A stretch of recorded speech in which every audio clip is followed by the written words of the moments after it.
Hey, hey, hey, hey, hey, hey, hey.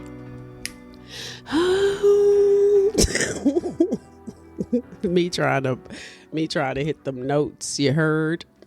Hey, y'all. What's cracking? How y'all doing? How are you doing? I sound like I just woke the fuck up. Hold on. Let me get some Topo Chico. Because I didn't. I just scarfed down a fucking burger. So I didn't just wake up. I just, just ate. So I'm sorry. I tried to get, that post-eat, voice together, but clearly it's not working because I hear it and I'm like, yeah, this sounds like I just woke up. Let me take a sip. Okay. So how are you all? Are you all wonderful, magical? Are you having a lovely, magnificent, fantastic day? Good.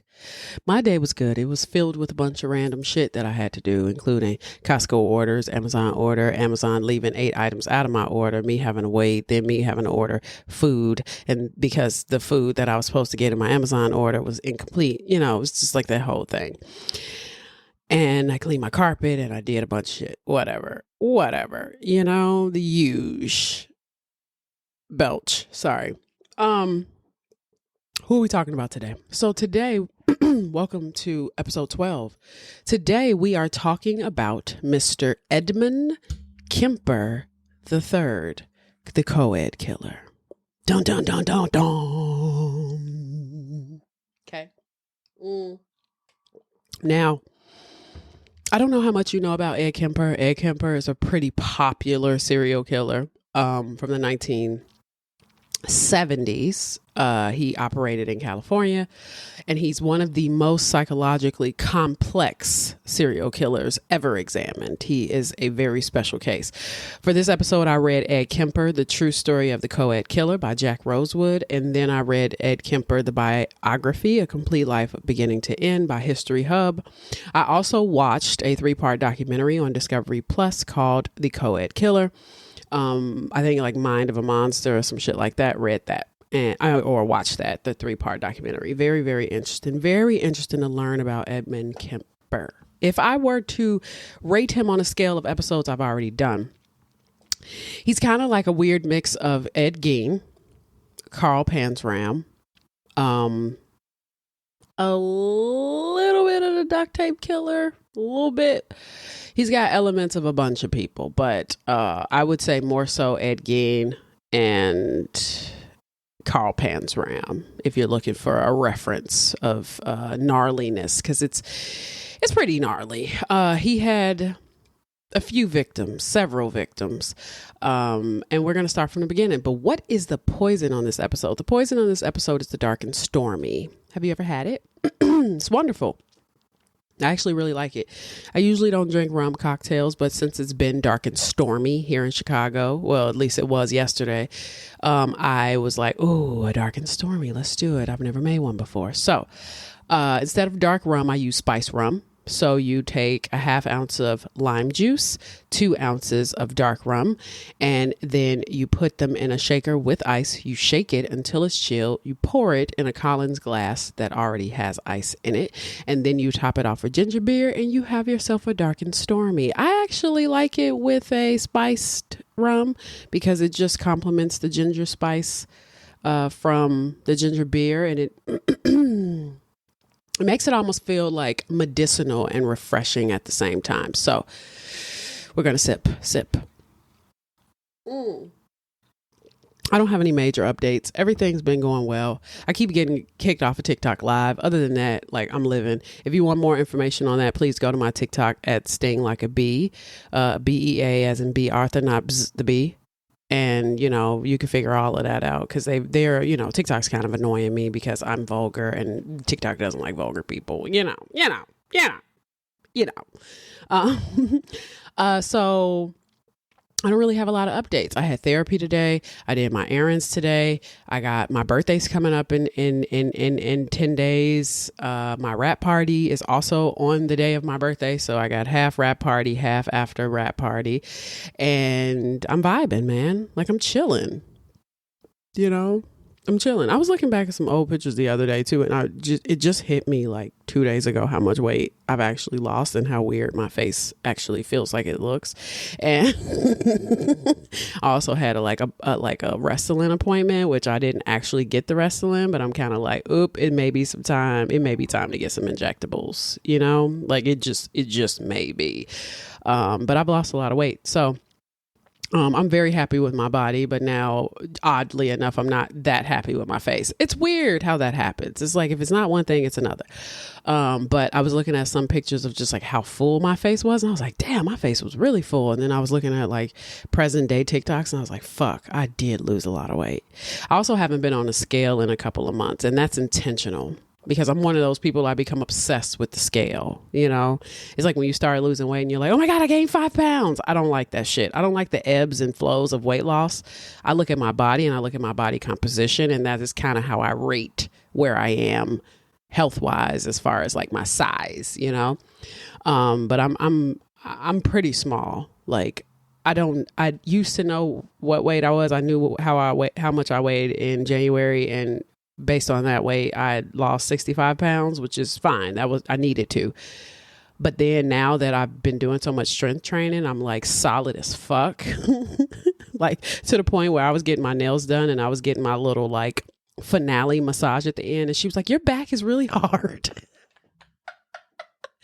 I was like, damn, lady. She was like, no, I'm not. She was like, it's not a bad thing. It's just that I'm used to, hold on, shit. Excuse me. She was like, I'm just used to, people sitting down and their back is so soft, but yours is so hard. And I was like, thanks, question mark. But I'm very happy with my body and where, fitness and shit like that has been taking me, and really not eating much where that's been taking me. I'm enjoying it. But 2 days ago, I realized, I was like, fuck, I look different. And then I went downstairs today to go pick up my Amazon order, and my doorman was like, you look so different. He was like, keep up the good work. And I was like, okay, good. Because you can't talk to somebody like me who has body dysmorphia a little bit, because I'll fucking slip into like a spiral and I'll be like, what do you mean I look different? You know what I mean? I'll start freaking out. So anyway, I'm talking to my therapist about it, so it's fine. I don't need to really like go in depth beyond that. It was just like one of those things that hit me, and I was just updating you, Okay, we cool? I hope so. I'm a pretty confident person, but at the end of the day, we all got those like little things that we're just like, am I ugly? You know what I mean? Like, anyway, whatever. Sip. I also went to karaoke for the first time last weekend. It was wonderful. I accidentally ended up like kind of rocking out because I had like multiple lemon drops, and I was like, and then I kind of fit the part because I was wearing a sheer top with a leather bra and black pants. So I was like kind of all wearing all black. And what were my songs like that, even though I was helping other people sing too, Smells Like Teen Spirit and fucking Ironic by Alanis Morissette. I was like, well, this feels appropriate that I'm dressed like a goth kid who works in fucking Hot Topic. And I'm singing these two very, very angsty ass songs. So that was very fun. I plan on doing that again. I may have to put something together with my friends. I said the same thing about golf and it never happened, but I may have to put something together. I like that karaoke shit. If you follow me on TikTok, then you know that nothing excites me more than fucking either rapping something or singing something in the camera. I don't know. I've kind of always been like that though. I was the kid that was like in the center of the circle dancing at all the parties. And then as I got older, I got more and more insecure. And then I just kind of like became more subdued. And now that I'm like older, almost 40 older, I don't give a fuck. Like if you got a problem with my energy, then fuck off. You can go somewhere. You can go somewhere else. And I'm going to sip to that. Don't let anybody put your flame out. I'm sorry. It rained. It kicked up a lot of shit, and I was fine before I started this podcast, and I don't know why I sound like this right now. You know what? I'm going to pause. I'm going to blow my nose. I'd also like to say that I fell in love with Future this week. And that he has a song that I feel like is just gonna set the tone for my birthday. And it's a song and it's like, came to the party for the photos, show off my new outfit and show off my new bitch. Ooh, that song right there. You hear me. He's got it's just such a good, we still don't trust you or whatever, the album. I fucking love it. Like, I love it. It's like this odd mixture. I know I was supposed to talk about Ed Kemper. I'm not completely off, but as I was blowing my nose, it made me think about it.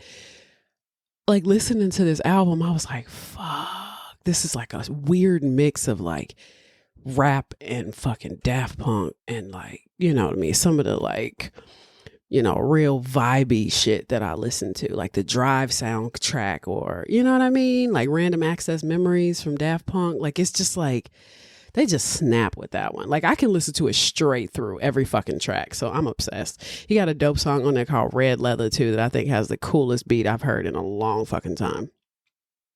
And I thought that Kendrick track had a dope beat, but Red Leather's beat is crazy. So I sip to that. Let's get into some foul shit. Let's talk about Ed. Now, we're going to start from the beginning per usual. Now, Edmund Emil Kemper III was born December 18th, 1948 in Burbank, California, to Edmund Emil Kemper Jr. and Clarnell Elizabeth Stage. I did not know Stage was the last name. Like, I don't know if it's Stage or Stage or what, but I was like, that's a last name? Now, he was the middle child and the only boy. He had two sisters, Susan and Alan. Edmund Jr., the dad, was a nuclear weapons tester at Pacific Proving Grounds and a WW2 veteran before coming to California and working as an electrician. Now, his wife, Clarnell, was irritated with him.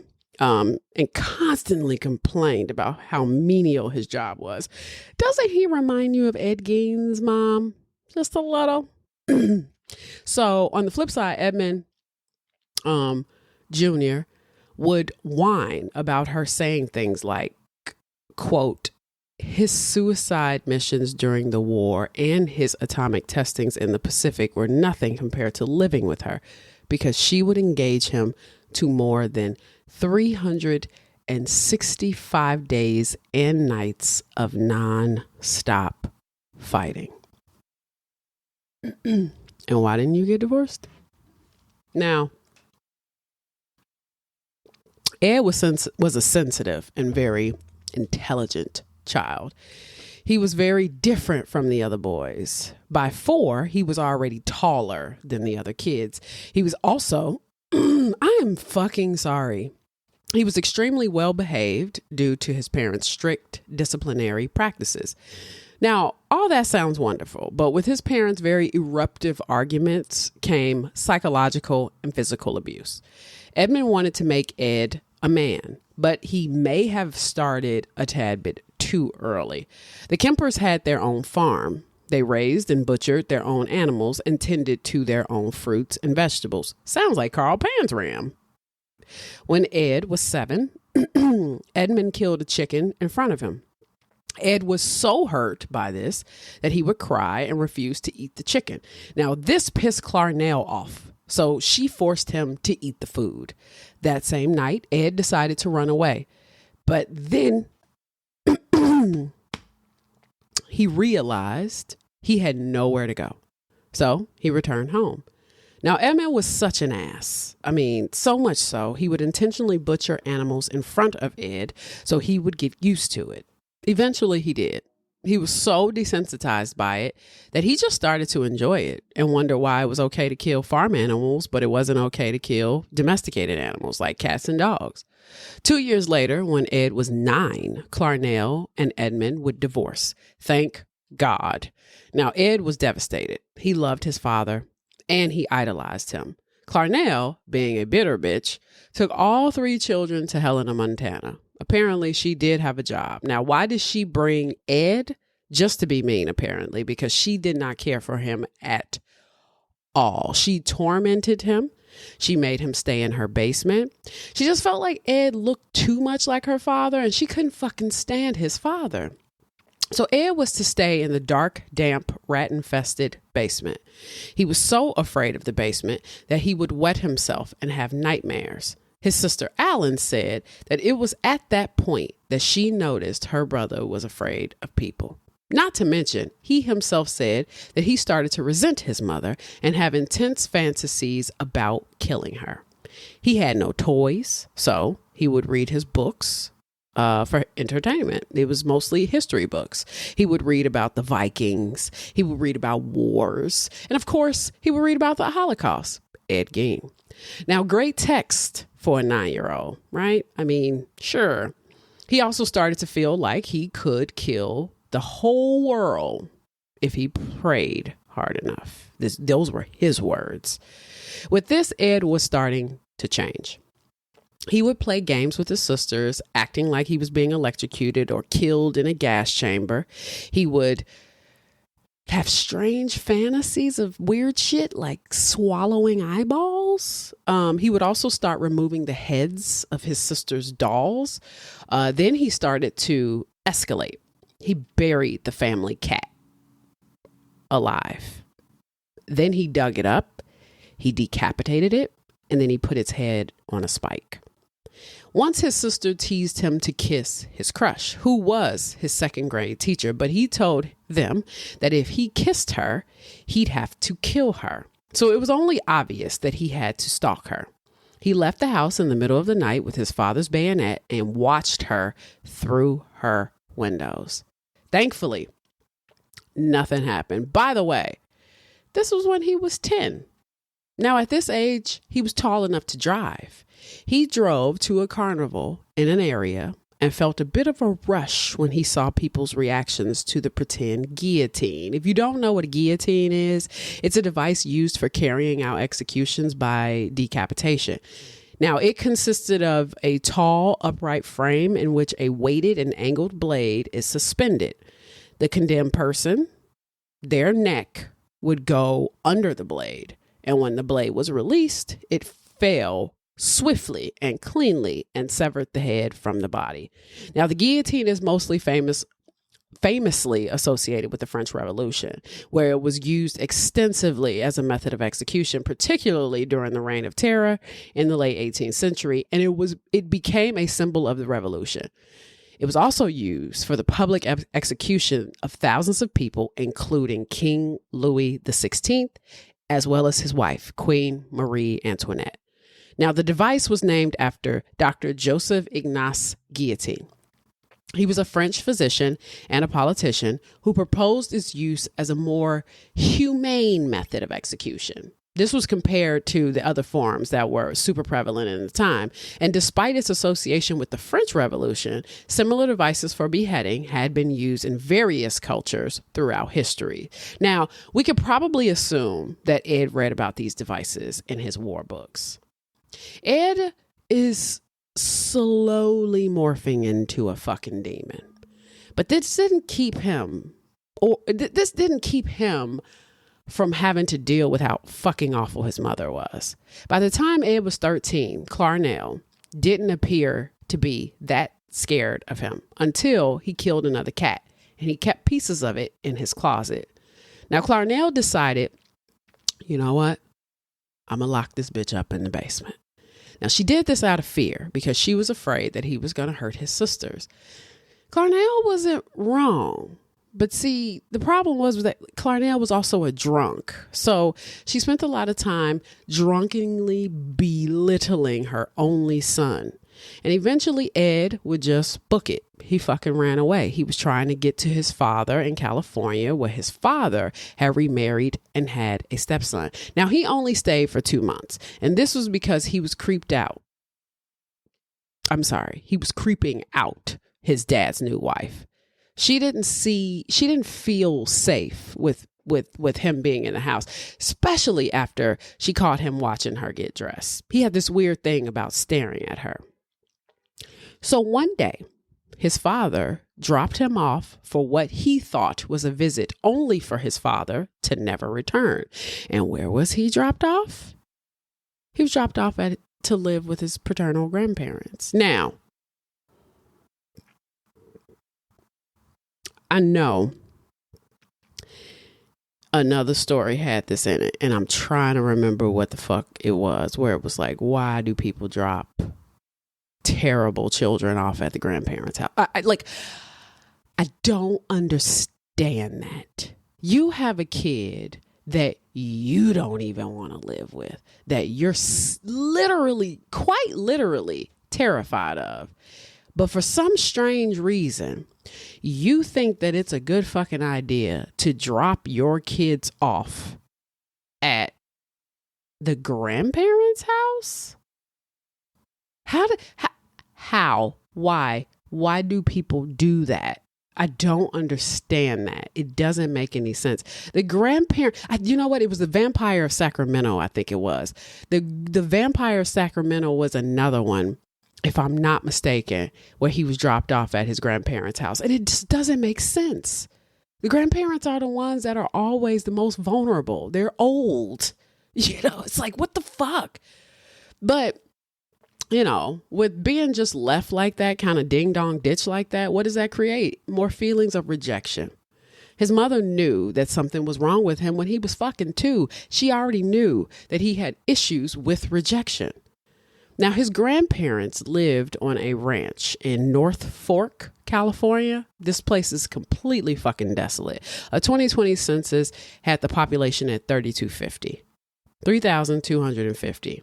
North Fork is in the Sierra Nevada foothills and the ancestral home of the Mono Native Americans. I'm sure the population was even smaller in the early 1960s. Well, Ed hated fucking living there. Now, Edmund Sr., who is obviously his granddad, and his wife, Maud Kemper, would abuse him even more by emasculating him. So Maud, she didn't really care about her husband or him, her husband battled from fucking dementia.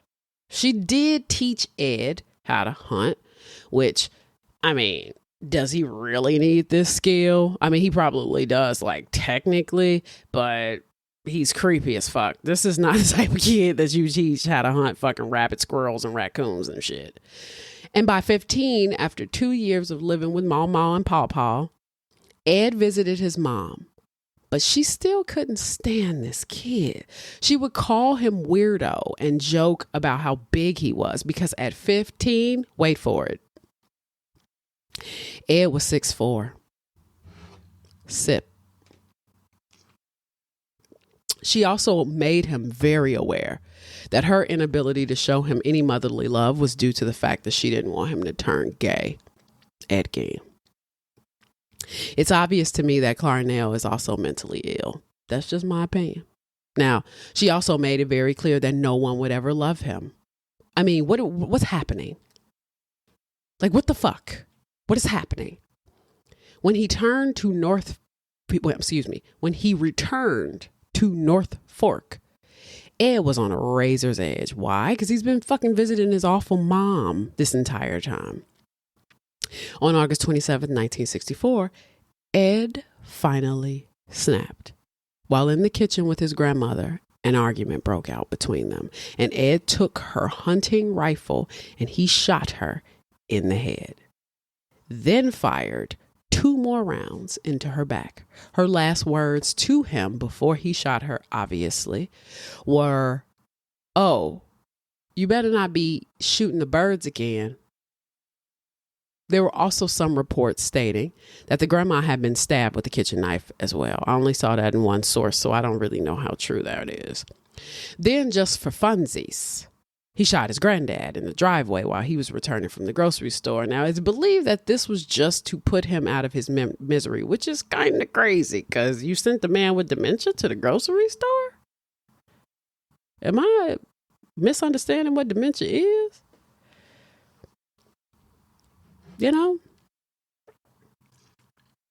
That's the evil twin of Alzheimer's. You send a person with a memory disorder to the grocery store, what he bringing back? Nothing that you had on that motherfucking list. That's not funny. Nothing that you had on that motherfucking list. Is he even gonna go to the grocery store? Is the better question. Oh shit, that was a terrible joke. Now, Ed didn't run after this though. He called his mother. His mother told him calmly to call the sheriff's department and turn himself in, and he did just that. Now, following his arrest, Ed stated that his motive for killing his grandmother was simply curiosity, expressing that he, quote, just wanted to see what it felt like to kill grandma. He also testified that he murdered his grandfather to spare him the anguish of discovering his wife's death and potentially harboring anger towards Ed for his actions. Now, Ed was sent to the California Youth Authority, where he was diagnosed with paranoid schizophrenia. Then he was transferred to Atascadero State Hospital for the criminally insane, where it was determined that Ed had an IQ of 145. The average IQ is between 85 and 114. This put him on the scale as highly gifted. Now, it was here that he was offered the privilege of administering psychiatric tests to other inmates. Now, this gave him access to the state hospital assessment programs, where he would just memorize all of the answers for the exams so that when it was time for him to take the test, he would pass with flying colors. Ed gained favor with his psychiatrist. A psychiatrist later remarked, quote, he was a very diligent worker, which is not typical of a sociopath. He took genuine pride in his work. During this time, at Atascadero, Ed joined the JCs and claimed to have devised new assessments for Minnesota multifaceted personality inventory, including an overt hostility scale in collaboration with the psychiatrist there. Ed later admitted to leveraging his understanding of these assessments to manipulate his psychiatrist, acknowledging that he learned a lot from the sex offenders he evaluated. They taught him that if you're going to rape someone, you are going to have to kill them. He told them everything they would need to hear. And after 5 years, Ed was released just in time for his 21st birthday. Sip. Now, he manipulated the doctors. The doctors he manipulated into believing that they cured him. He cleared his parole. He was no longer required to return for monitoring. His mental health record was clean and his record was expunged. Now, the authorities were advised to not release him to his mother because she was a trigger for him. But the California Youth Authority released him to the care of his mother anyway. Clarnell had remarried and divorced at this point and lived in Aptos, California. Now, this kind of reminds me of Susan Cox Powell episode because it's one of those obvious oversight moments where it's like, well, who else are we going to send him to? I mean, you could have sent him to his dad, but they explicitly told you not to release him to his mother, and you did the exact thing they told you not to do. Like, who the fuck be in charge of this shit? Now, Clarnell worked at the University of California in Santa Cruz. She was an administrative assistant there. Ed's relationship at this time with her is absolutely fucking terrible. Quote, my mother and I started right in on horrendous battles, just horrible battles, violent and vicious.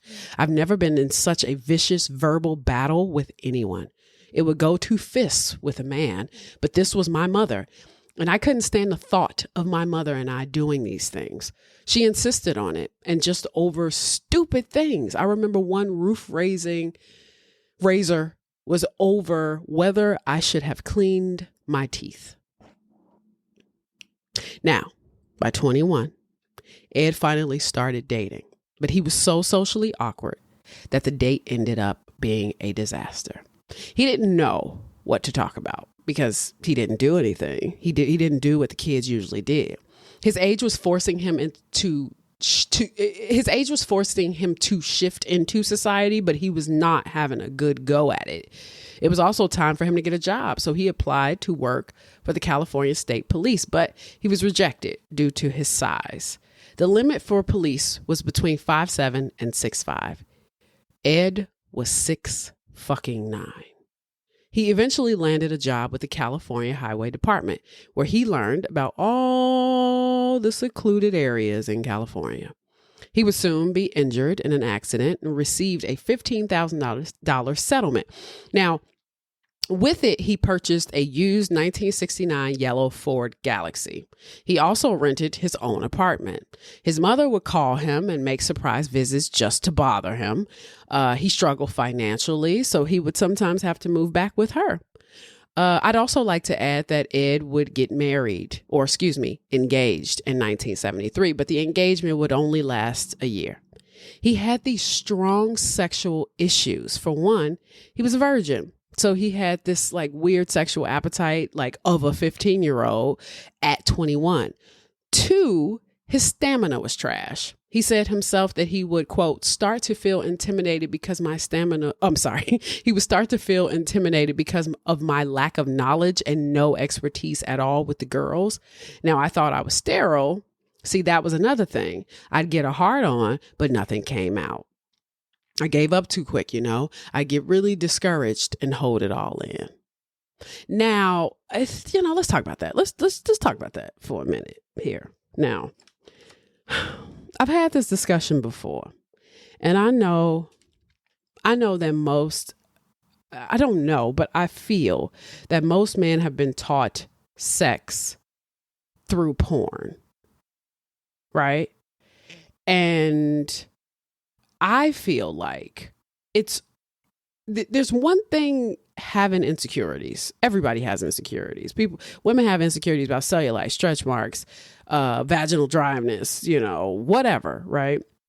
It's one thing having a sexual insecurity that I feel like is normal. It's another thing to get so deep into your head about sex that you don't perform well. Now, Ed makes sense, but I'm just talking about regular motherfuckers. There are some people who go, me and my homeboy Dustin had this conversation before because I can't even remember how it came up. I can't remember, but he was talking about we were talking about size, right? Like penis size. We were talking about stamina. We were talking about things like that. And the things that, I think we ran into a TikTok video or some shit where a girl was talking about that because we were like, I don't have a penis. Never had one, right? So I can't really assess the insecurities that men have with their penis.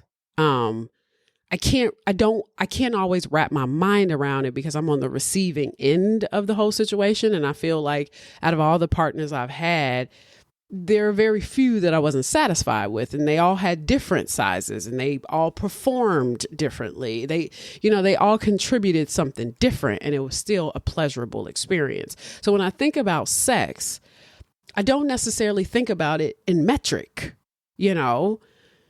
the way people are like, oh, well, do you like a big penis? Do you like it? To me, it's just preference. There are some women who love men who do this, who last all night and who have this and who have that. And that is their style. But that's not every woman. And so I say all this to say that to give up and to be so in your head about it that you ruin the experience is actually what ruins the experience. Has nothing to do with anything else. It doesn't have anything with you ejaculating too quick. It doesn't have anything to do with the fact that your penis is small, medium, or large. It doesn't have anything to do with that. It has everything to do with the fact that you're two in your fucking head. Sex is about exploring the body. And yes, I said that intentionally with a T. It's about exploring the body, and it's about chemistry, and it's about touch. It's about sound. It heightens the senses. It's not just about penetrating. And I think that that's where men kind of can get wrapped up in it a little. And sex becomes such an intimidating practice. Who are you sleeping with?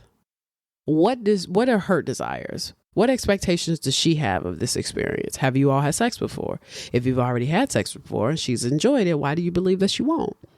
I feel like it's an uncomfortable conversation. It's a hard conversation to have. So a lot of people fear having it. I've been on that side even as a woman, where you're like, I don't know. Did you like it? I don't know. But then as I got older, I was like, whether you like it or not, it happened. Take it or fucking leave it. And here this man is. He's so intimidated by this process, the lack of knowledge, the lack of expertise. And that's also because the patriarchy has kind of put men in this very weird scenario where they need to be the strong. They need to be the dominant. They need to be just like king ding-a-ling in every aspect, when it's not always necessary for every woman. You need to find the women that suit you. Not the ones that make you feel like your 14-year-old self when you were fucking masturbating to Playboy magazines. And I'd also like to say that it is very unhealthy to compare your own personal sex life to that of porn stars. They get paid to do that. That's like, my analogy for that is like comparing your body to a fitness guru. You're not willing to do what he does to look like that. And second, he doesn't look like that all the time. His abs aren't glistening. He's not oily all day. The abs are only there when he's dehydrated, when he just worked out. It's just not how the body works. So I wish that more people understood the body. And I know that this feels like a weird segue to someone like Ed Kemper, but he does have a sex problem. And I think,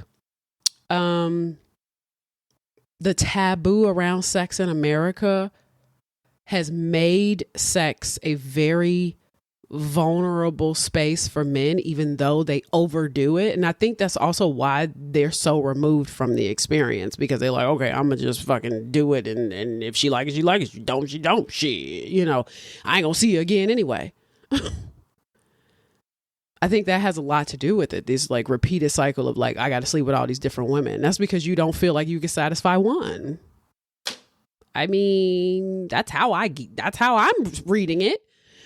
And it doesn't always have anything to do with you physiologically. It has something to do with the trauma that you've experienced, whether or not you were molested, whether or not somebody has said something about you, whether or not whatever, whether or not your homeboy said something about you in a fucking locker room, whether or not you saw your homeboy's penis in the locker room when y'all were football and you realized that everybody in the huddle, everybody in the group got bigger penis than you. And then you were like, what is happening? What's wrong with my penis? So I know it's easier for me to say because I have a vagina and we're not sitting around and, fucking cheerleading practice. It was like, how big is your vagina? How deep is your vagina? How wet does your vagina get? Like, we just don't have those discussions. So I know it makes a difference.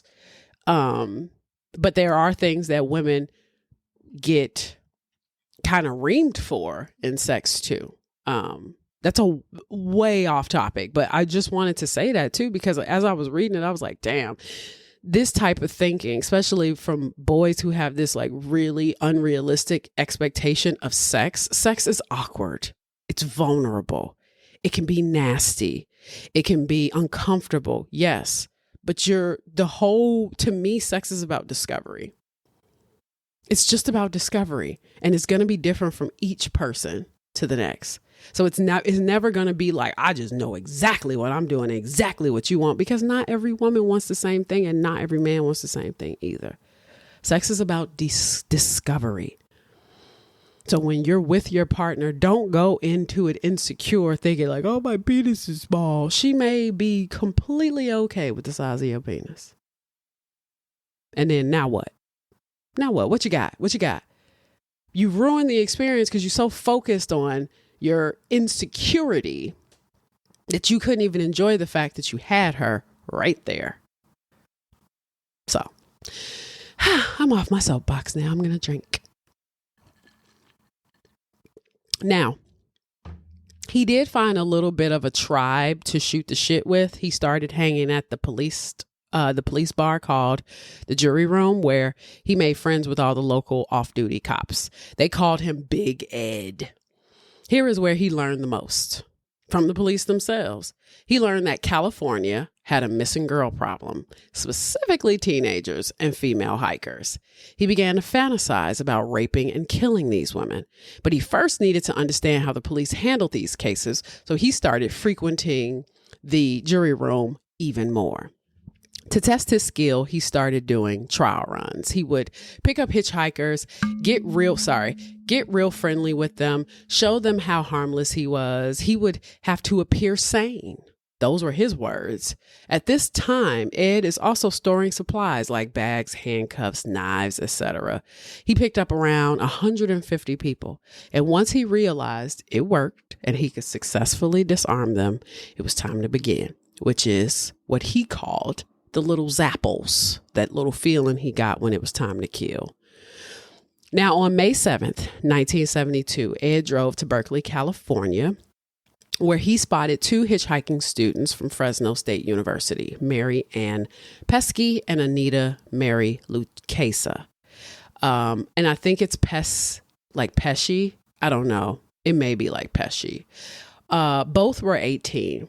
Mary Ann Pesci was born August 19th, 1953 in New York to Gabriel and Lois. I don't have much information on her background, unfortunately.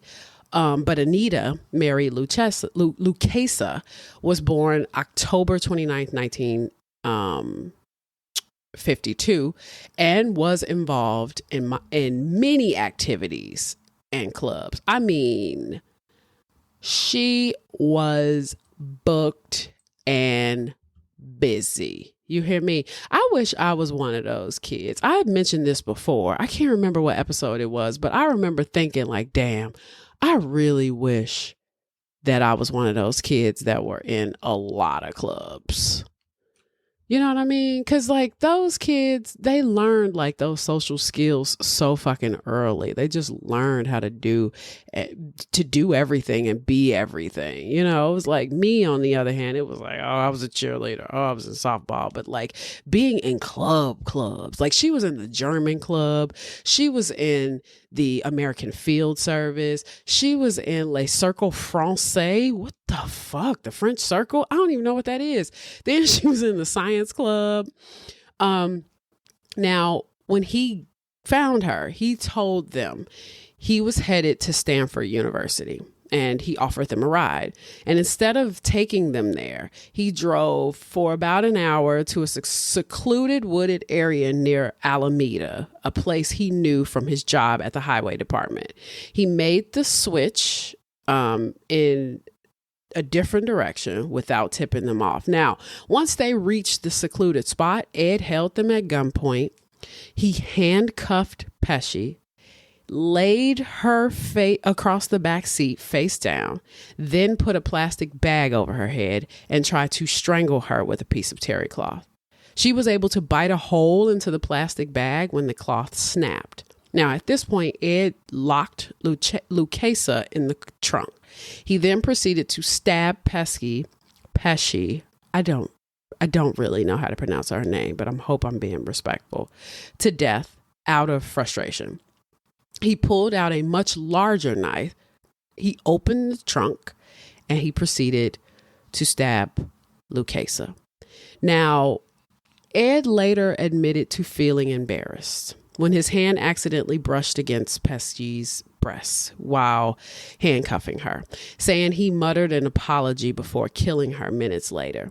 He chose his victims because they appeared to be from a higher social class, unlike what he described as the scroungy, messy, dirty, smelly hippie types. He wasn't interested in that at all.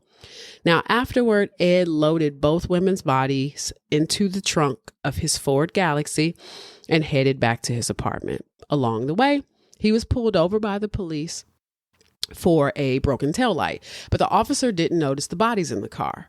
With his roommate out, because at this point Ed has a roommate situation, Ed took the bodies to his apartment where he took photos and then had sex with the corpses. After that, he dismembered them. He beheaded Lucchesa. He packed the body parts into plastic bags and later dumped them near Loma Prieta Mountain before disposing of Pesci's and Lucchesa's severed heads in a ravine. Ed engaged in sexual acts with them as well.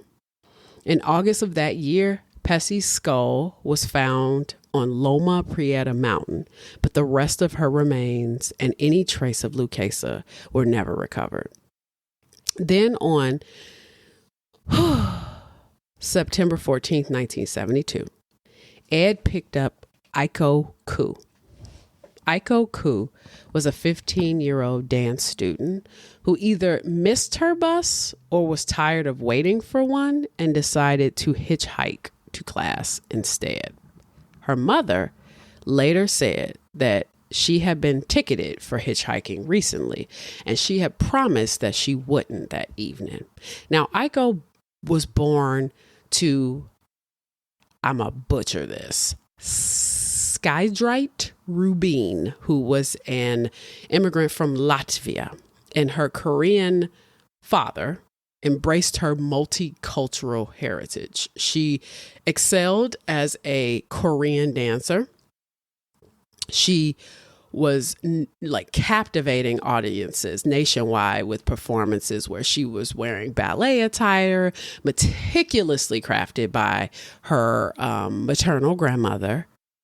Aiko's talent extended to playing the Korean drums, and she harbored aspirations of pursuing a career in Korean folk dance, driven by her passion for preserving and celebrating her cultural roots. He drove her around and talked to her for about 2.5 hours before taking her to a secluded area where he pulled a gun on her, even though he originally claimed the gun was for him to kill himself. And as long as she didn't try to wave down the police, she'd be fine. At some point, Ed accidentally locked himself out of the car. I don't really have a lot of details on how he did that, or was he, I don't know if he was like getting out and planning on pulling her out and then locked himself out. I don't know. But cool. Bless her heart. Let him back inside, even though the gun was still in the car. Sip. Whew.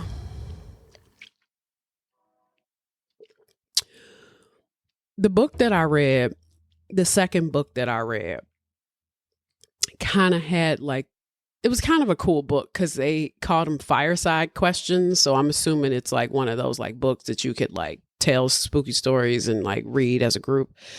And one of the questions was like, why would she do that? And I started to think about that.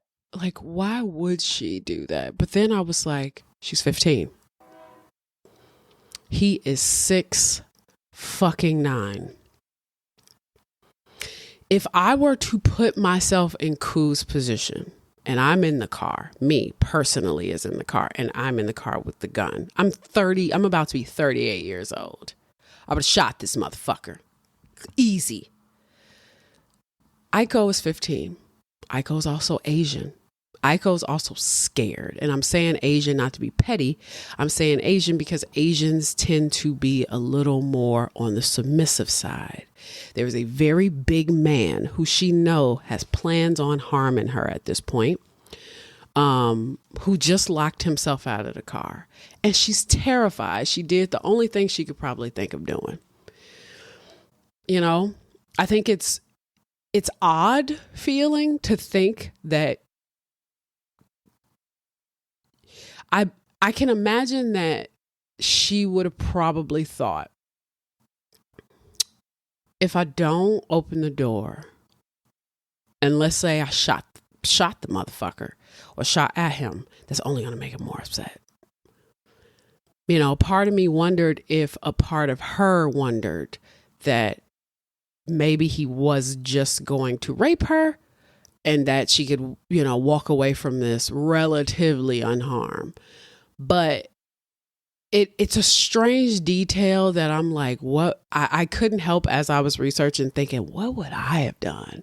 I feel like I know what I would have done. I would have never left him in that. I would have never let him back in that car. But the thing is, he is 6'9", 300 pounds. He probably could have just broke the window and just dragged her clean the fuck out of that car. And I just wonder if that decision was kind of, maybe if I do this, he won't do what I think he's about to do. Maybe if I show some level of submission, he'll let me go, you know? I don't know. But again, I think the bigger thing is she's a child. 15 is incredibly young. That's incredibly young. So when she let him back inside, he proceeded to put his fingers in her nostrils in an attempt to suffocate her. So she lost consciousness. Now she woke up a few moments later and he began to suffocate her again with her own scarf. He raped her and he killed her. And he put her in the trunk. And every now and again, he would stop the car just to look at the body. I mean, he had the nerve to stop at a bar to grab a few drinks before returning to his own apartment. And this is where he proceeded to take pictures and to dismember Ku's body. He removed the head and the hands and disposed of them. Now, by January of 1973, Ed moved back in with his mother. This didn't stop him, though. He picked up Cynthia Ann Shaw. She was 18.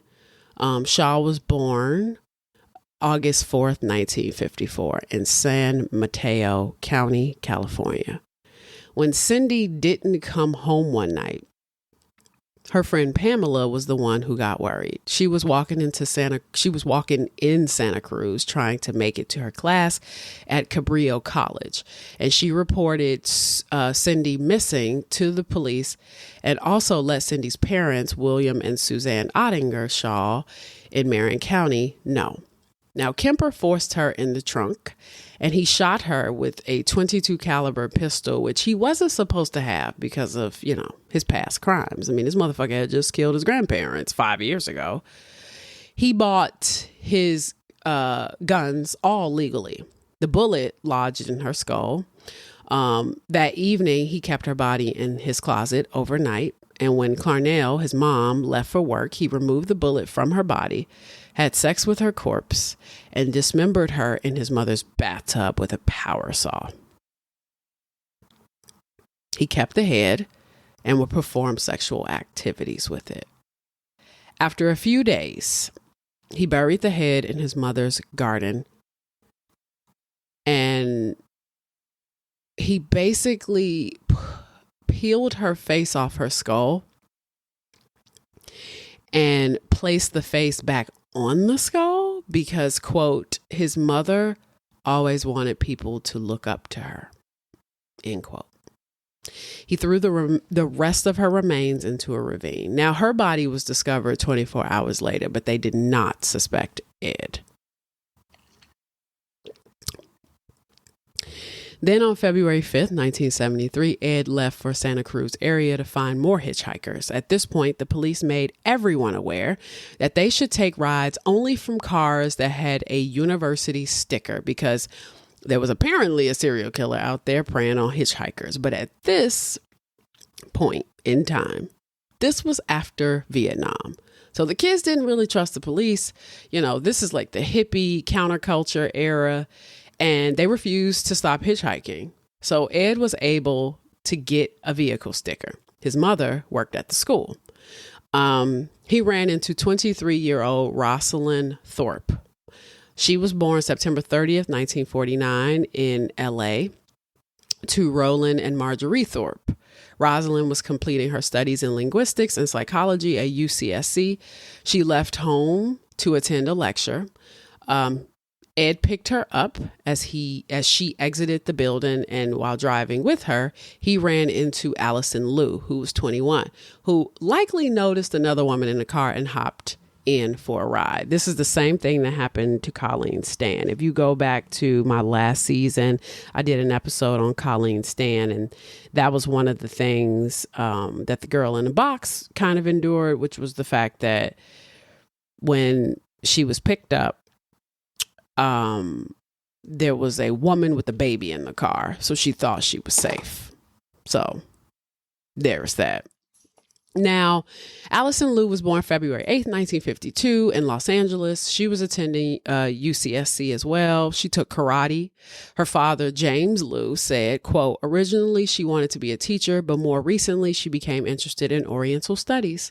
She was a member of the Future Teachers Club. She served as treasurer of the California Scholarship Federation. She was an officer in the Creative Writing Club. She was in the French Club. She was in the Inter-Club Council. She was a member of the Tartar Ladies Service Organization.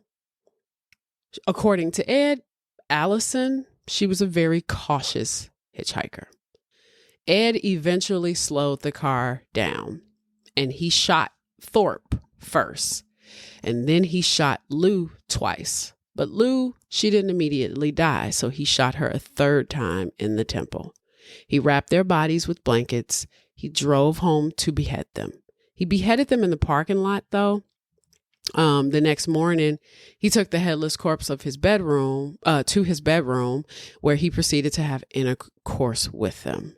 Now, one source did say that he only had sex with Lou's corpse and brought Rosalind's head into the home to take the bullet out. Again, when Clarnell left for work, he dismembered the bodies in the bathtub. Now, he moved the bullets and dumped the remains in Eden Canyon. Ed would later say that, quote, the head trip fantasies were a bit like a trophy. You know, the head is where everything is at. The brain, the eyes, the mouth. That's the person. I remember being told as a kid, you cut off the head and the body dies. The body is nothing after the head cut off. Well, that's not quite true. There's a lot left in the girl's body without the head. Ooh. Now, originally, they thought the murders were that the murders were being committed by Herbert Mullen. Herbert Mullen was an American serial killer who operated in California during the 1970s as well. He was born April 18th, tomorrow. The fuck? This happens to me so often. 1947. He committed a series of murders between 1972 and 1973 for about 4 months. Mullen claimed that his killings were driven by voices in his head and a belief that they were necessary sacrifices to prevent earthquakes. Mullen's victims were both men and women. He often targeted young hitchhikers or individuals he encountered randomly. He used various methods to carry out the murders. He was stabbing people, shooting people, bludgeoning them, and then he was eventually apprehended in 1973 and convicted of multiple counts of first-degree murder, but his murders may have been drug-induced.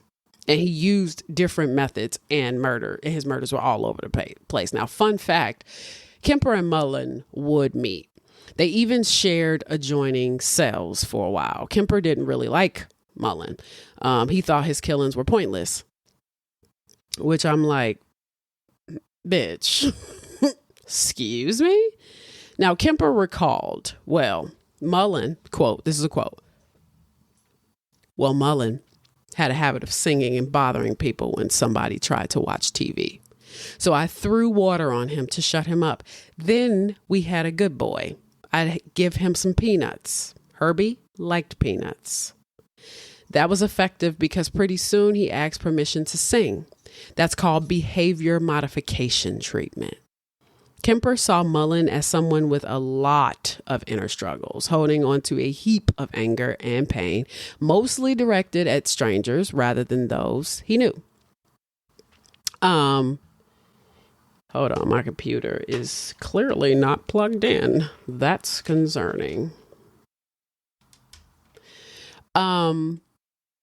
Despite their differences, Kemper felt a connection due to their shared experiences of being institutionalized. But Kemper also challenged Mullen's reasons. He was like, quote, Herbie, I know what happened. Don't give me that bullshit about earthquakes.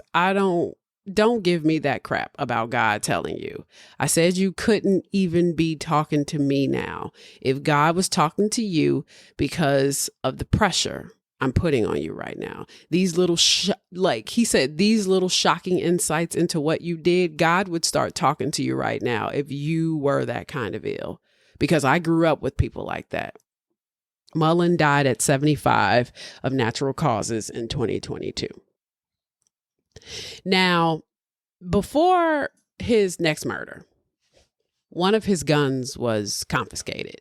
He had a large 44 Magnum that he kept in his trunk that the police were able to connect to a sealed file that showed that he had killed his grandparents. Now, the quote instructions to take the weapon had resulted from a routine bulletin from the California Department of Criminal Investigation and Identification, which said that Kemper had purchased a 44 Magnum revolver in Watsonville and falsely swore that he had never been to prison. The police took his gun, and right after that, he knew who he was going to kill next. On April 20th, 1973, Ed woke up to his mom, Clarnell Strandberg, who had remarried and divorced again, returning from a party. She settled into bed. She was reading a book, and then she said, "Guess you're going to want to chat all night now." Ed just said, "Nah, I'm good." After she nodded off, he sneaked back in, armed with a hammer and a penknife. He bludgeoned her, slit her throat, then chopped off her head, admitting later to doing some pretty fucked up shit to her body. In a disturbing account, he described his violent actions towards her, admitting to placing her severed head on a shelf and unleashing his anger by yelling and throwing objects at it. He went even further by mutilating her tongue and her larynx, attempting to dispose of them in the garbage disposal, but ironically, they were expelled back into the sink. I don't even know what to say to that. Like, wow. The garbage disposal unsuccessfully, like, couldn't grind a tongue. I don't even know. What is the tongue? Is that muscle? Is a tongue muscle? I'm going to look it up. Yeah, it's a muscular organ. Because I was like, what is that actually? It's a muscular organ. I was right, kind of. Yeah, I was right. All right. That was random. Sorry. Now, Kemper justified his actions by referencing the years of verbal abuse he endured from her. He stashed his mom's remains and hit up a bar. When he got back, he invited her friend Sally Hallett over, but instead of dinner and a movie, Ed strangled her and tucked her away in a closet as well before bailing. He left a note for the cops bragging about how he'd put an end to his mom's suffering. I really don't quite understand why he killed her friend. I don't know if, that was like her homegirl and he was like, she could use the company. I don't know. But then he leaves this weird ass note because at this point he knows the jig is up. Approximately 5:15 a.m. Saturday. This is what the note says. No need for her to suffer anymore at the hands of this horrible, murderous butcher. It was quick, asleep the way I wanted it. Not sloppy and incomplete, gents. Just a lack of time. I got things to do. ! 3 times. End quote. The neighbors noticed a foul odor. They found his mother's body parts in shoe boxes, the police did, in the house. Her head was still also there. They found Sally's body in one of the closets. Then he bolted to Pueblo, Colorado, driving like a fucking maniac and popping caffeine pills for a 1,000-mile trip. He was convinced he was being hunted. He was packing guns and ammo. And when he got to Pueblo, he called the cops to confess, but they brushed him off. It took another call to a cop that he knew before they took him seriously. Apparently, Ed had contacted the cops that he knew at the jury room. And one of the calls that he even had was a collect call and it wasn't accepted. And they just thought that he was fucking with him. They just thought he was full of shit. And it wasn't until he started like explicitly like, okay, let me speak to John. You know what I mean? Shit like that. That when he spoke to him, he was like, I killed my mama and Sally Hallett. So then he just sat there and waited for the police to arrive to take him into custody. Ed confessed to killing the 6 students after being captured. Ed later admitted he turned himself in because he was exhausted and he realized his killing spree was just a pointless waste of time. Ed said, quote, "The original purpose was gone.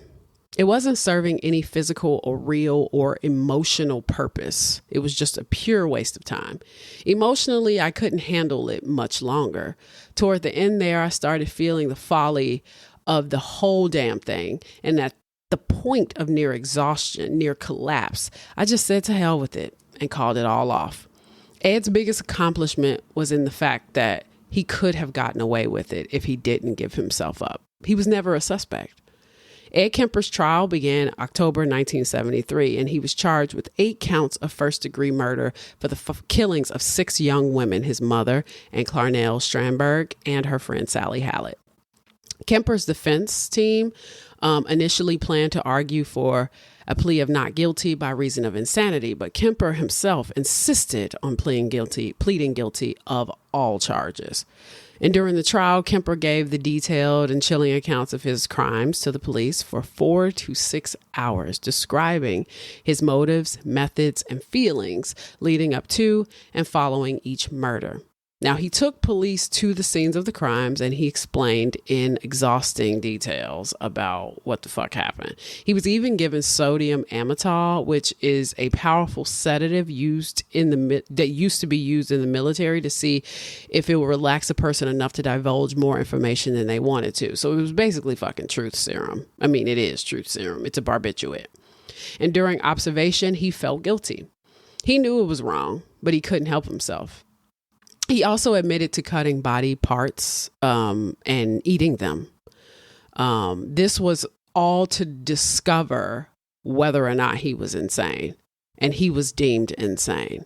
So after Kemper arrived at the California Medical Facility in 1973, psychiatrists took another look at his diagnosis. They initially labeled him with personality trait disturbance, passive aggressive type. However, upon further evaluation, they revised it to include antisocial, narcissistic, and schizotypal,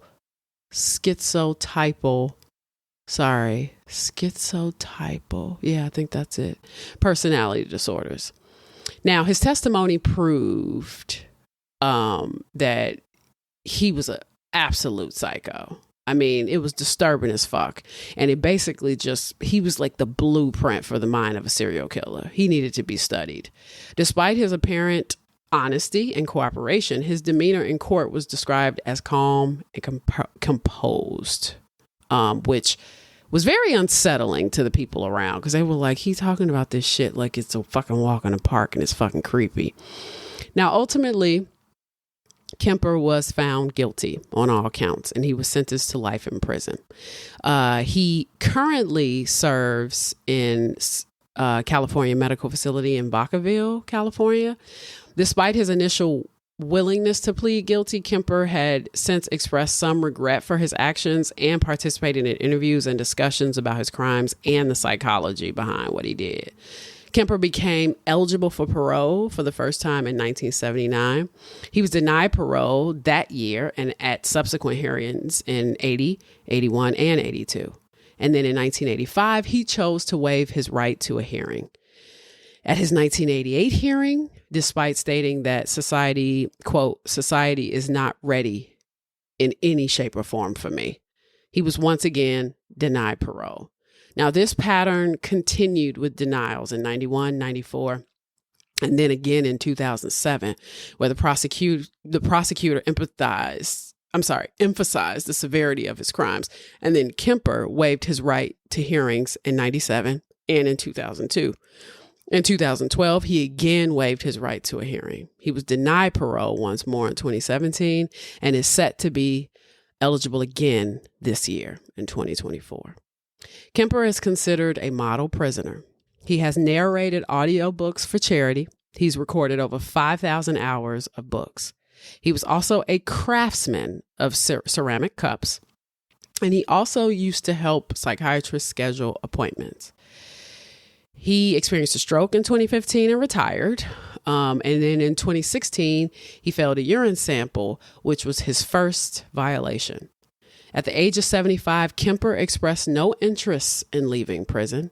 He is completely quiet now. He does not do interviews and is content to spend the remainder of his life behind bars and has willingly waived his right to future parole hearings. That is the story of the co-ed killer, Ed Kemper. You know, it was interesting to read about Ed Kemper because the first time I saw Ed Kemper was on the show Mindhunter. David Fincher did a show that's on Netflix called Mindhunter. And that was the first time I'd seen Ed Kemper examined in that capacity. I don't really remember seeing him, you know, in a fictional capacity. I don't remember seeing him in anything else. Ed Gein's a very interesting character too. It was interesting that I was exploring this because I had a couple of weeks ago talked about, you know, one of the social media movement 4B in America. It's a Korean movement, but it's kind of starting to kind of shift into America. And so with that, you know, male toxicity online was kind of heightening. And that was primarily because 4B is a movement from Korea where women are choosing not to date, marry, procreate, or have sex with men because of the violent crimes that were that they were experiencing. And that obviously, and I talked about this with Dustin last week, their experience is way different than ours. Like they are fighting like a totally different type of injustice. But for us, and the reason why we're adapting things like that is because, you know, and I've said it before, women, we're just trying to find our place in this society. We're just trying to find our identities in this society outside of being mothers and being, you know, homemakers and shit like that. We want to be something else. We want to be successful. We want our own shit. We aspire to be more. And there are women who do want to be mothers, who do want to be wives and things like that. There are those women. And then there are the women who like, I would love to be a husband. I would love to be a wife, or I would love to be a mother, but I would also love to be a lawyer. I would love to have my own shit. And what is coming out of that is this very toxic, weird male anger that is very incel to me.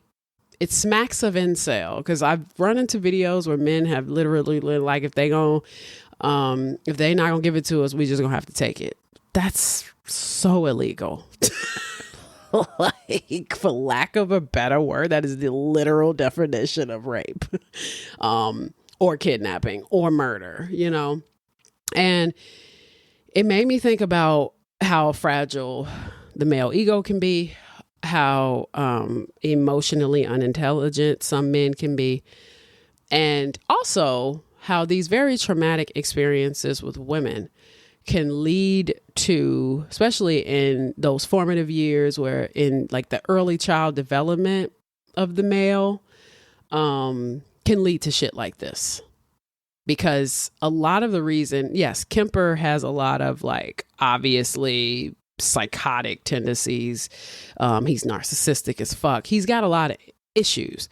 But what he also had was a very awful parent, and specifically a very awful mother. You killed nothing but women. So we can say that this is, or outside of his granddad, who he just killed just to get rid of. It wasn't even, there was no symbolism there. You killed only women, and you killed innocent women as almost like this practice leading up to killing your mother. Because your mother was where you ended it. The mother was where it stopped. You know, this happened with Ed Gein, where it was like, okay, your mother was overwhelming, overbearing, disrespectful, this is that. And I love it that, and I'm saying this very loosely, but I love it when men try to call women emotional. There's nothing more emotional than viciously murdering your mom and chopping her head off and and sticking your dick in your mother's head. I don't think there's anything more emotional than that. That's like the creme de la creme of fucking emotional instability. And I feel like time and time again, that pent up aggression, especially as it pertains to sex, because it's like, you did that to your mother's head. That was your mom. Yes, she did all that foul shit to you. You didn't even want to, you literally told the police that you didn't even want to physically harm her in the beginning. You took your frustration out on 6 young women who had bright futures, who were studying to be leaders, dancers, psychologists, all this different shit, because you had access to it just for practice. Just for practice. So you can so you can reach the pièce de résistance, which was your mother. And then once you got to your mother, you were like, I realized this was stupid. You know, it's like, what a fucking waste. His quote was, the original purpose was gone. It wasn't serving any physical or real or emotional purpose. It was just a pure waste of time. And meanwhile, there is 6 sets of parents that are without their baby girls. When you could have just killed your mom in the first place. Like, no disrespect, but Clarnell was kind of a bitch. If you were going to target someone, target who the fuck you got a problem with. Why'd you kill 6 different women? You know, it was just like, and this is what makes Ed Kemper at this point, specifically very, you know, and we can also say those formative years of abuse, of disrespect. You know, you're the only boy, you being told you got to sleep in the basement. His sister even said it was dark as fuck down there. She said you had to get downstairs before you can even turn the light on. He was terrified. He would wet the bed. He would have nightmares. This is child abuse. And then we can't sit up here and act like it's surprising, because we know specifically with boys, and then boys that become men, this fucks them up a lot more than it does with women. And I think it's because women, we're naturally emotional creatures, so we're way more emotionally intelligent than men are. Men, they're driven by ego. Women tend to be driven by compassion, empathy, understanding, not power. So even when we think about the 4B movement and we think about what women are just trying to do, you know, women are just trying to exist the same way you do. We just want the same shit that you do. We don't want to be harmed by you. The fact that time and time again, men, like what, 97% of serial killers are men? And a great deal of them had tumultuous relationships with women, sure, but they were also abused by men.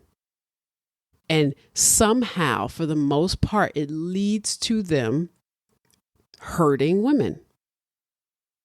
The most, outside of children, the most vulnerable of the species.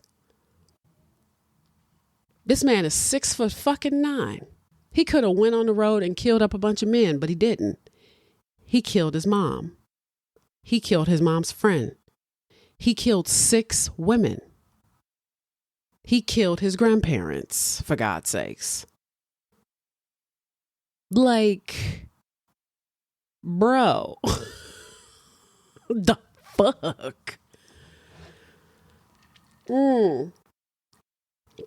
I have, you know, when you, you know, what is this? I'm on my 12th episode. I did 20 last season with a sprinkle of bonuses. Most of them are men. You know, I did Sugar Baby, which, you know, go back to that shit, that creepy fat bitch that, what a fucking bitch. Oh God, what was that episode? I did an episode on Vera Jo Regal and how her boyfriend's mom left her body on the fucking train tracks. Well, excuse me, how her boyfriend's mom orchestrated her murder in order to steal her child, you know? I mean, Alton Coleman and Deborah Brown murder that I also did last season. Deborah Brown, who was actually just retarded, you know, fucking walking around with Alton Coleman, being absolutely manipulated by him. When I did the Colleen Stan episode, and Colleen Stan's kidnapper was married and basically married a woman, and she was so sick of being abused that she signed off on him having a sex slave. So he kidnaps Colleen Stan and puts him in a box under her bed for years and takes her out only to fucking rape her and torture her. I did an episode on the rampage of Lori Dan, who was also incredibly mentally ill, who ended up fucking shooting up a school of kids. But for the most part, I ain't really done a lot with a bunch of women being the fucking villain here. So when you think about what women are asking for in Korea with 4B, in America, we're sick of being victims, dude. Figure out another way to harness. Go to a fucking panic, not even a panic room. What are those rooms where you just get a bat and break shit? Figure out another way to release frustration. I don't know. Release that shit on your homeboy. Fight club. Fucking make a fight club. Beat each other the fuck up. But y'all and I know this was the 70s, but history repeats itself, and it's repeated itself millions of times since Ed Kemper. Figure out another way to unleash that anxiety. We know that Ed Kemper is psychologically a very special case. But at the end of the day, sometimes the pathology is exactly the fucking same. These people, I was talking about it on my live the other day. I need men to go to therapy. Because you all carry this shit. And then you want to procreate and fuck your kids up. I've said that too. You don't want to go to therapy. You don't want to fix your shit. Stop inviting people to the party. Because your party is a fucking shit show. Stop adding people to the chaos when your party's a shit show. What's so foul about Ed Kemper too is he's not a fucking idiot. He knows that he's crazy as shit.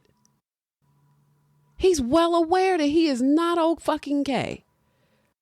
Went to a psychiatric institution and even figured out a way to manipulate his way out of the psychiatric institution. And now here he is, 75 years old, like, I'm good in jail. Don't leave me alone. I'm old. He wouldn't be able to fit into society anyway. The motherfucker's 6'9". 300 and some pounds. If you don't pull anything from these stories, especially as it pertains to sex, and I mean the sexes, not physical, the activity of sex, but the sexes. I need men, whoever the men are listening to this. Women are tired of being in danger. We're tired of being afraid of you. So when you hear about a bunch of women choosing not to date, and you think it's just because a motherfucker was like, I'm going to take you to Red Lobster instead of taking you to this, that. Do you realize that our exposure to men is that they're dangerous? You can get a cab as a woman and get fucking raped. You could be walking down the street, coming from the bus stop, and get attacked, pull into the alley, raped, killed. How is it that men can't process that women feel like they're in danger 99% of the fucking time? And then we got you aloof bitches sitting around thinking that the only reason why women are nerve-wrecked is because of that you want to fucking go 50-50? These girls were just trying to get a ride to fucking lecture hall, to class. It's such a fucking dumb conversation. You want to call women fucking emotional and that you're the logical one? That's not fucking logic. How is that logic? Well, then if I can't sleep with you, then I'm going to just take it. How is that logic? You all are fucking mental, my guy. That's why. And the ones that aren't are few and fucking far between. That's why you got some women who are like, fuck it, I'm out. I'm out the game. Nope. Take me out, coach. Don't want to play no more. Because we sick of having to suss through your fucking issues. Your emotional intelligence, your inability to actually seek help when you're hurting, when you've experienced trauma. All you need to do is find a male therapist, and you refuse to do fucking that. Because I'm sure most of you think that the majority of fucking psychologists are women. Go find a dude. If you don't trust a psychologist, that is a woman. If you feel like that woman is only going to trigger you, go find a fucking dude. And I know most of you are probably like, oh, well, you're probably feeling this way too because what you experienced. Fuck yeah, I am. That's what I'm supposed to do. I said this before on my podcast. When Louis C.K. tells the joke that it doesn't matter what men do to women, women keep trying to find a better man. She could have been raped by her dad and her uncle when she was fucking 10, beat up by her boyfriend when she was 17, had an abortion with a dude when she was 25. By the time she's 38, she's still out here trying to find her husband. But then now that women are like, I'm scared. That's the short answer. You're looking at the 4B movement all wrong. They're scared. You got whole groups of fucking incels who are sitting around creepily plotting on women and figuring out ways to harm them. And you're trying to figure out why women are choosing not to fucking date? The unmitigated gall, and you're the logical one.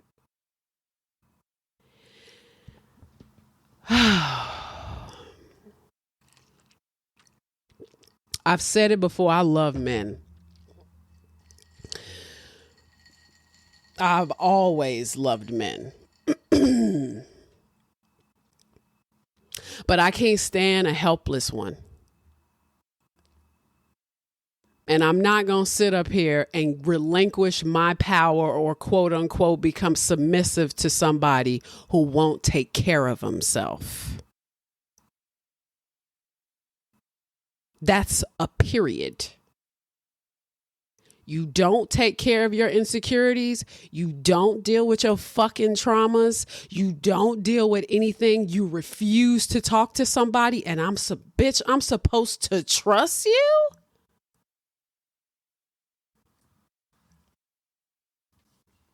And you so wrapped up into an idea of being a fucking provider that you think it only has something to do with money. Bitch, I got my own money.